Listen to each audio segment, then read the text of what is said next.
नमस्कार मेरे प्यारे विद्यार्थियों, मैं हूं प्रवीण बंसल और आज हम कर रहे हैं कक्षा 12वीं अध्याय 4 साझेदारी फर्म का पुनर्गठन, जिसमें हम पढ़ेंगे किसी साझेदार की सेवानिवृत्ति के बारे में या उसकी मृत्यु के बारे में। जैसे कि अध्याय का नाम है साझेदारी फर्म का पुनर्गठन।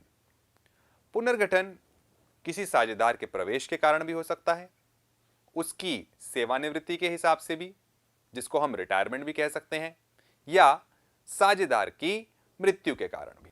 जब कभी किसी भी साझेदार का प्रवेश हो, रिटायरमेंट हो या मृत्यु हो, इन सभी चीजों के बाद जो भी साझेदारी अभिलेख बना हुआ था, अब उस अभिलेख को फिर से बनाना होगा।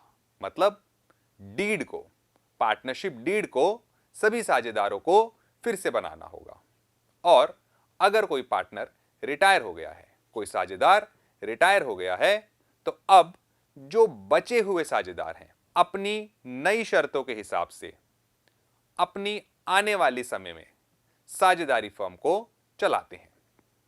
आज हम रिटायरमेंट के बारे में बात करेंगे। तो जैसे हम जानते हैं कि अगर किसी साझेदारी फर्म में 3 साझेदार हों, ए, बी और सी, इनका कोई ना कोई लाभ अनुपात रहा होगा। और अगर इनमें से एक साझेदार, मान लेते हैं सी, फर्म को छोड़ के चला जाता है, तो इनके लाभ अनुपात में कोई ना कोई बदलाव तो आएगा ही। जो मुनाफा, जो फायदा पहले 3 हिस्सों में बंट रहा था, अब 2 में बटेगा। तो यह हमारे अध्याय की पहली मांग है।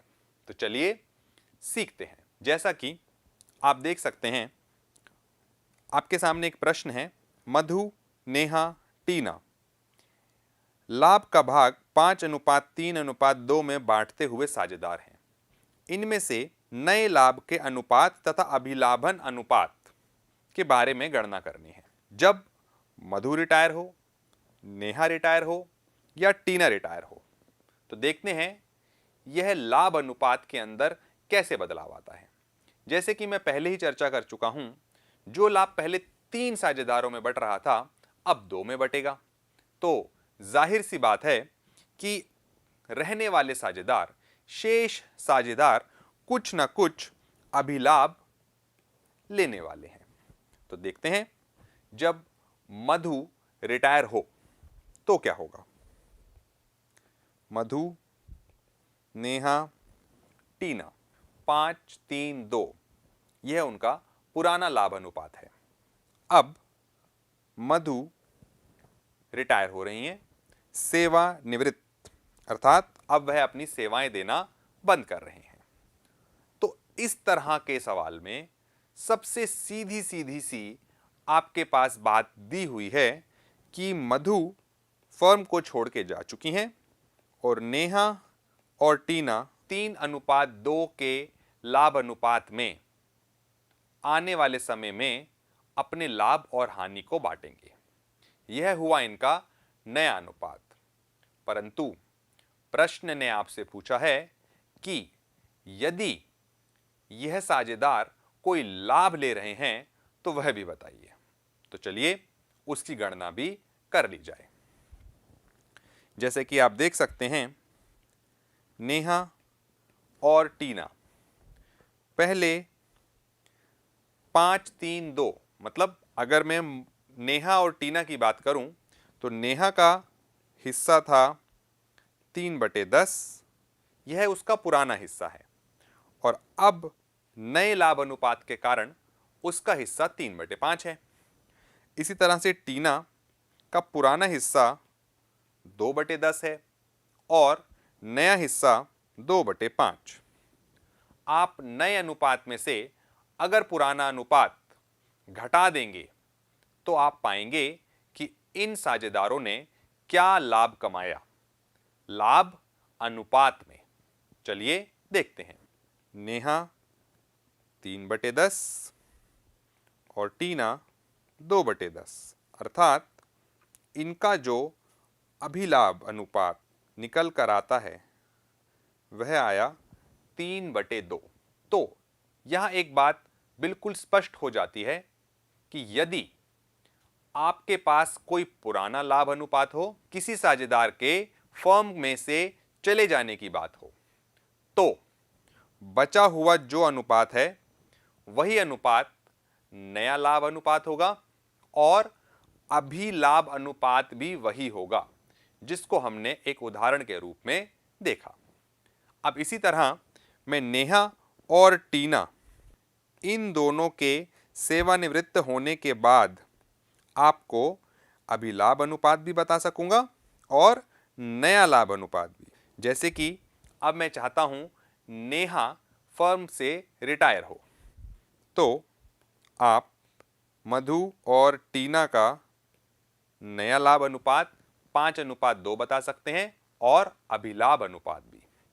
और तीसरे चरण में जैसे हम देख रहे हैं, मधु, नेहा और टीना में से टीना के चले जाने पे मधु और नेहा का नया लाभ अनुपात भी 5/3 होगा और अभिलाभ अनुपात भी 5/3 होगा। तो चलिए अब चलते हैं अगले उदाहरण पे। अगला उदाहरण, अलका, हरप्रीत तथा श्रेया लाभ को 3:2:1 में बांटते हुए साझेदार हैं।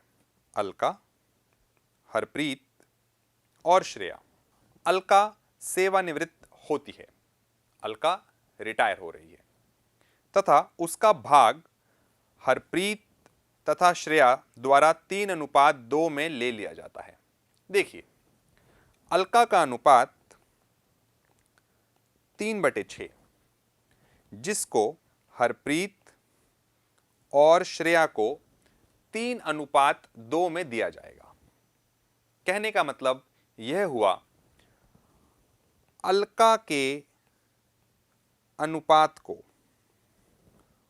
3/2 में अर्थात इसके हिस्से को 5 टुकड़ों में विभाजित किया जाएगा, जिसमें से 3 हिस्से हरप्रीत के होंगे और 2 हिस्से श्रेया के। हरप्रीत 9/30 का लाभ कमाएंगे अपने अनुपात में और श्रेया 6/30 अपने अनुपात में। अब इस जानकारी को प्राप्त करने के बाद हम पता लगाने जा रहे हैं बचे हुए साझेदारों का नया लाभ अनुपात।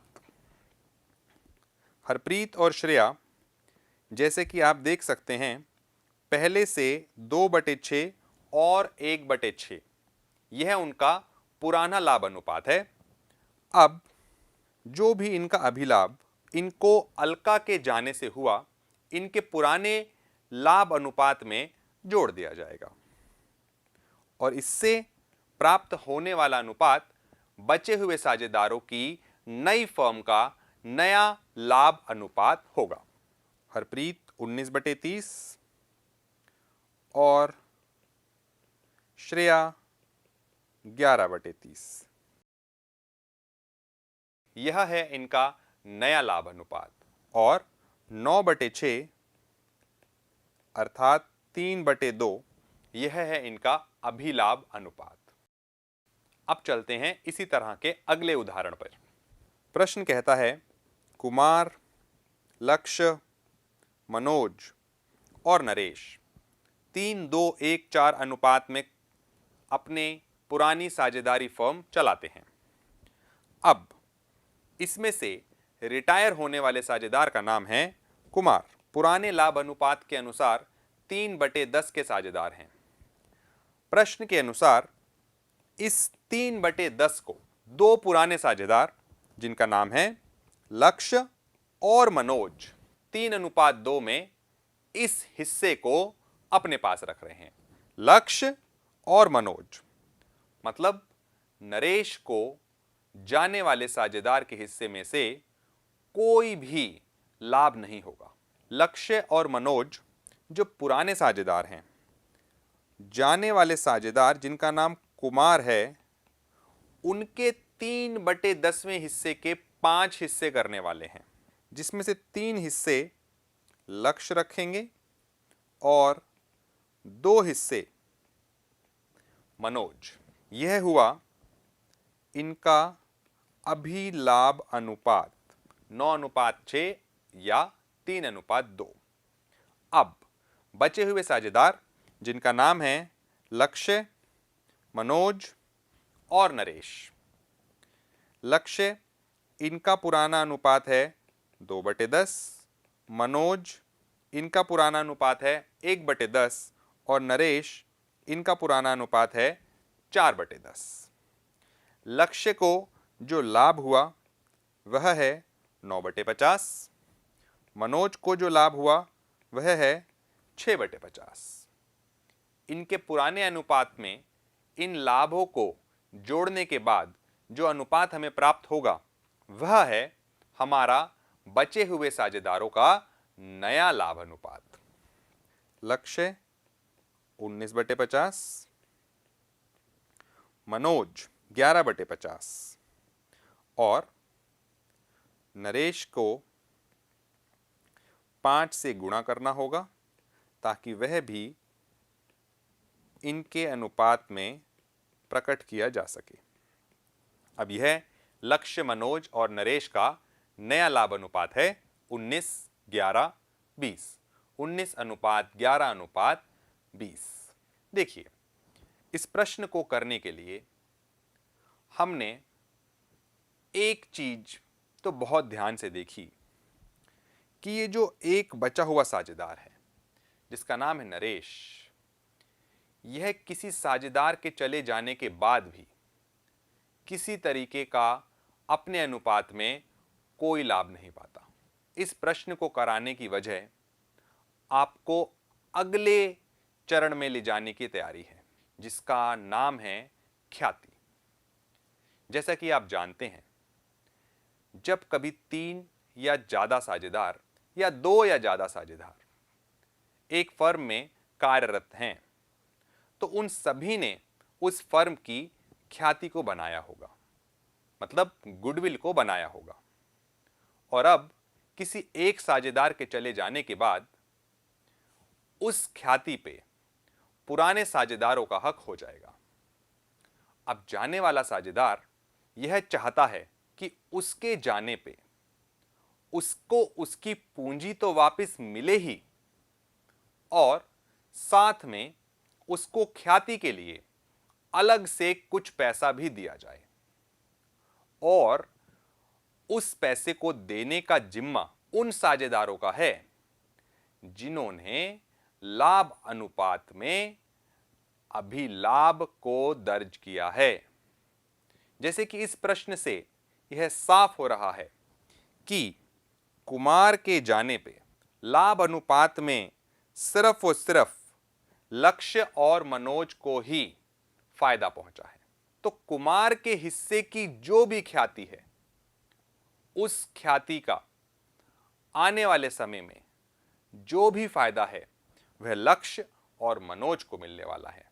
तो पुराने साझेदारों को चाहिए कि वह जाने वाले साझेदार को ख्याति की रकम दें।